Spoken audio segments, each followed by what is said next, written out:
Alors, c'est un peu, si je devais prendre un exemple, vous voyez au Moyen-Âge, les chevaliers de la table ronde ou les valeurs de la chevalerie, il y avait des vertus, il y avait énormément de vertus. Je vous demande pas d'aller mettre une cotte de maille et de sortir votre épée et d'aller faire des joutes, aucun rapport là-dessus.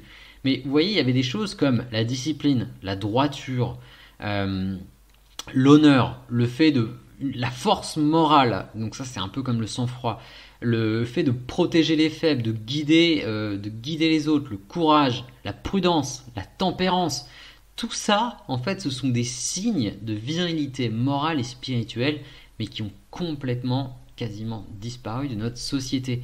Euh, Quand je dis de notre société, c'est l'état actuel des choses. Je pense que ça a disparu avec la disparition de la religion. Je pense que c'était très lié, puisque, alors moi j'ai été élevé dans le catholicisme, bien que je ne sois pas du tout aujourd'hui croyant ni pratiquant, eh bien on m'a quand même transmis des valeurs de droiture, de protéger le faible, d'avoir mais ce courage parfois aussi de faire des choses qui sont pour aider les autres. Donc tout ça, c'est des valeurs qui disparaissent de plus en plus en fait. Et ça, c'est comme je vous le disais au début, c'est énormément lié à l'individualisme et l'égoïsme qui ronge un peu la société. Quel est l'intérêt d'avoir en fait de l'honneur si finalement vous vous dites qu'est-ce que je gagne à avoir de l'honneur. Si vous faites trahir alors que vous maintenez votre honneur droit, voilà, par exemple, vous êtes un homme d'une droiture incroyable, eh bien, imaginons que votre copine vous trompe. Eh bien, elle n'aura pas fait preuve de droiture. Par contre, vous aurez fait preuve de droiture, peut-être en évitant de tomber dans ce type de schéma. Eh bien, ça, c'est quelque chose d'assez important finalement, parce que quand vous êtes seul, quand vous redevenez célibataire ou peu importe, ou quand vous rencontrez après d'autres personnes et qu'on vous demande est-ce que tu as déjà trompé quand une fille vous fait son shit test, est-ce que ça t'est déjà arrivé de tromper ta copine pour savoir si potentiellement il y a un risque avec elle.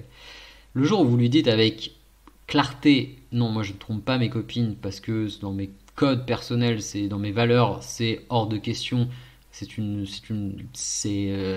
façon d'être faible et de réagir comme un lâche. Je te quitterai si jamais je dois te tromper, je te quitterai avant. Et je te tromperai dans la minute. Et du coup, je ne te tromperai plus finalement. Logique pure. Donc, vous voyez, c'est des éléments qui sont totalement perdus aujourd'hui et que vous pouvez cultiver. Alors maintenant, comment faire pour cultiver ces éléments de virilité? Eh bien, faites vos propres expériences, testez les choses. Alors déjà, il y a un gros travail d'introspection à faire chez vous. C'est de vous dire, alors qu'est-ce qui me...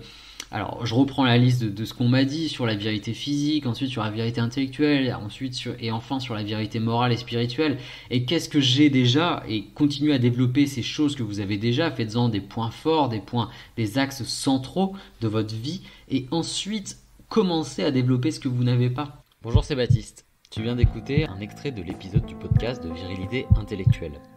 Tu peux retrouver l'ensemble de cet épisode directement dans la description de cette vidéo. Tu peux également trouver les autres épisodes de Virilité Intellectuelle sur cette chaîne ou encore sur Apple Podcasts, Spotify ou encore Deezer. N'hésite pas à t'abonner si le contenu t'intéresse, je publie un épisode par semaine. Je te souhaite une très bonne journée ou une très bonne soirée.